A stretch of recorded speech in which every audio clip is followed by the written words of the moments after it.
Latar belakang NN atau jaringan saraf tiruan merupakan sebuah model matematis atau model komputasi yang mencoba mensimulasikan struktur dan atau aspek fungsional dari jaringan saraf biologis.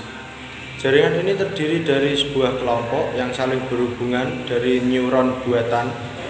Fungsi NN untuk penelitian antara lain dikategorikan ke dalam 3 kelompok utama, yaitu yang pertama untuk analisis regresi meliputi prediksi data runtun waktu dan pemodelan.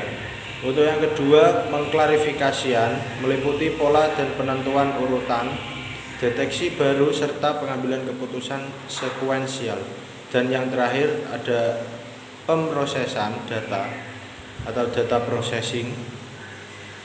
Dalam praktek bisnis, NN bisa diimplementasikan pada kelompok bidang akuntansi, keuangan, sumber daya manusia, dan pemasaran. Khususnya dalam bidang keuangan, NN bisa diimplementasikan antara lain dalam bidang underwriting, mortgage, peramalan tingkat pertukaran mata uang asing, prediksi initial public offering, prediksi kebangkrutan perusahaan maupun manajemen risiko. Penelitian ini melengkapi penelitian NN sebelumnya, yaitu implementasi NN dalam memprediksikan ketepatan waktu dalam penyampaian laporan keuangan. Pertanyaan penelitian utama adalah apakah NN lebih akurat dalam memprediksi ketepatan waktu penyampaian laporan keuangan oleh perusahaan publik dibandingkan dengan regresi logistik. Assalamualaikum warahmatullahi wabarakatuh. Saya Dafaril bin Sofir mau mempresentasikan tentang tinjauan pustaka, pengertian neural network secara singkat, yaitu kelompok saling terkait dari alam atau neuron buatan yang menggunakan model matematis atau komputasi untuk pemrosesan informasi berdasarkan koneksionistik pendekatan perhitungan. Selanjutnya adalah implementasi neural network pada riset bisnis. Salah satu implementasi NN pada riset bisnis adalah terdeteksi fraud, yaitu prediksi fraud pada pembayaran kartu kredit atau bergava dan dengan transaksi sebanyak 400.000 per hari. Selanjutnya adalah komparasi neural network dengan metode lain. Mayoritas hasil penelitian menunjukkan bahwa NN lebih unggul dibandingkan dengan metodologi statistik dengan memprediksi kebangkrutan perusahaan. Salah satu penelitian dilakukan oleh Beck-Latinen, Sere dan Basel 1996. Mereka mengkomparasikan analisis diskriminakan, analisis logik, dan genetik algoritma. Selanjutnya adalah ketepatan waktu penyampaian laporan keuangan.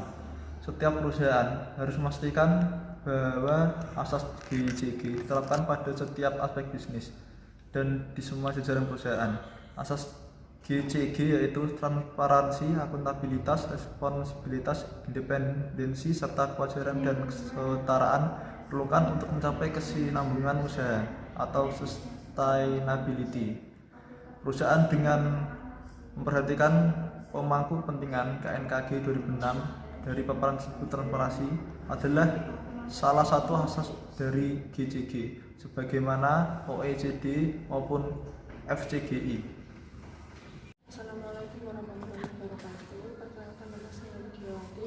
Di sini saya akan membahas tentang metode dalam penelitian ini, yaitu perusahaan pabrik dari data sekunder tahun 2007, tetapi tanpa membedakan jenis industri dan dipilih dengan posif. Variabel penelitian yang digunakan yaitu dari data sekunder. Masing-masing variabel yaitu blok struktur corporate governance adalah jumlah dewan komisaris dan jumlah dewan direksi. Variabel ini diperlukan untuk mengamati secara lebih seksama pengaruh dewan pada masing-masing perusahaan sebagai mekanisme internal corporate governance terhadap kinerja perusahaan. Kinerja keuangan perusahaan diukur dengan rasio keuangan perusahaan, yaitu profitabilitas dengan proxy, return on investment, return on equity, dan laba bersih. Ketepatan waktu penyampaian laporan keuangan menggunakan variabel DAMI. Untuk Perusahaan yang tidak terlambat menyampaikan laporan maksimal 120 hari sejak tanggal 31 Desember dan sebaliknya. Variabel kontrol yang digunakan yaitu pertumbuhan penjualan atau sales growth atau SG, total aset dan total penjualan. Assalamualaikum warahmatullahi wabarakatuh. Saya Fani Pakupala. Di sini saya akan menjelaskan mengenai metode penelitian yaitu neural network.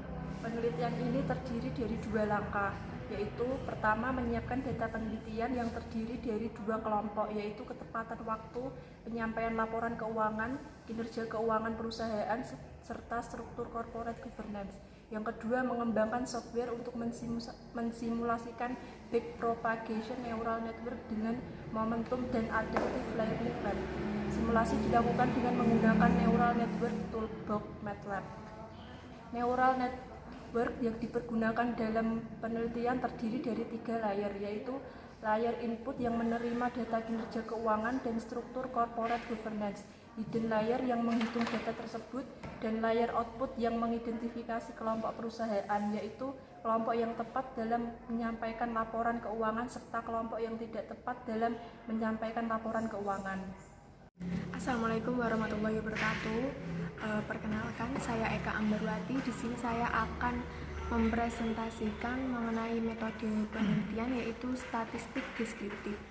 Di mana pada penelitian ini statistik deskriptif dari data yang dipergunakan dalam penelitian ini ada 245 data yang digunakan.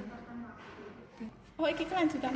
Total ada 245 data yang dipilih dan tidak semua data yang dipergunakan dianalisis karena metode neural network mensyaratkan jumlah mendekati proporsi sama untuk kelompok perusahaan yang terlambat dan yang tidak terlambat dalam menyampaikan laporan keuangan. Assalamualaikum warahmatullahi wabarakatuh. Perkenalkan, nama saya Nukman Sulfiana. Saya akan menjelaskan mengenai artikel dari seminar keuangan yaitu tentang ketepatan penyampaian laporan keuangan. Nah, di sini saya akan menyampaikan hasil pengujian di mana pengujian model regresi logistik tentang pengujian Hosmer and Lemeshow. Di sini hasil analisis menunjukkan bahwa nilai statistik chi-square Hosmer and Lemeshow goodness of fit adalah 10,691 dengan probabilitas signifikansi 0,220. Nah, jadi di sini nilainya jauh di atas 0,05, di mana dapat disimpulkan bahwa model 1 dapat diterima karena probabilitas signifikansi jauh di atas 0,05. Selanjutnya, untuk ketepatan estimasi, hasil analisis menunjukkan bahwa pada baris jumlah perusahaan yang tidak tepat dalam penyampaian laporan keuangan dan diprediksi dengan benar atau tidak tepat adalah 106 perusahaan, sedangkan jumlah yang diprediksikan dengan tidak benar atau tepat dalam penyampaian laporan keuangan adalah sejumlah 27 perusahaan. Dengan demikian, persentase ketepatan prediksi baris ini adalah sebesar 79,7%. Untuk baris jumlah perusahaan yang tepat dalam penyampaian laporan keuangan dan diprediksikan dengan benar atau tepat dalam penyampaian laporan keuangan adalah 44 perusahaan, sedangkan jumlah yang diprediksikan dengan tidak benar sejumlah 68 perusahaan. Dengan demikian, persentase ketepatan prediksi adalah sebesar 39,3%. Secara keseluruhan, persentase ketepatan model dalam memprediksikan ketepatan waktu penyampaian laporan keuangan adalah sebesar 61,2%. Selanjutnya, estimasi parameter dan interpretasi. Hasil analisis untuk estimasi parameter ini menunjukkan bahwa terdapat satu variabel yang berhubungan dengan ketepatan waktu dalam penyampaian laporan keuangan, yaitu S-Grow atau pertumbuhan penjualan yang signifikan secara statis pada nilai alfa 1%. Untuk pengujian neutral network bisa dilihat pada tabel hasil training neural network. Di sini hasilnya menunjukkan bahwa sampai dengan 1 juta iterasi, neural network mampu mengklasifikasikan perusahaan dengan tingkat akurasi lebih dari 96%. Di mana gambar 5, 6, dan juga 7 memaparkan proses training dengan 20 25 dan juga 30 neuros. Dapat dilihat pada tabel hasil training neural network. Terima kasih. Assalamualaikum warahmatullahi wabarakatuh. Perkenalkan, saya Tantri Pratiwi, NIM 2063. Saya akan mempresentasikan tentang pembahasan jurnal. Penelitian ini adalah kelanjutan dari penelitian Gunarsi dan Herdadi tahun 2008, yaitu dengan menggunakan sumber data yang sama, analisis regresi logistik kemudian dikomparasikan dengan neural network. Tujuan data yang dipergunakan dalam analisis neural network dan regresi logistik adalah sama, yaitu 245. Hasil analisis pada model regresi logistik memiliki angka ketepatan prediksi sebesar 61,2%. Sedangkan hasil neural network menunjukkan ketepatan prediksi lebih dari 96%. Hal ini menunjukkan bahwa model neural network memiliki ketepatan pengklasifikasi dibandingkan dengan regresi logistik.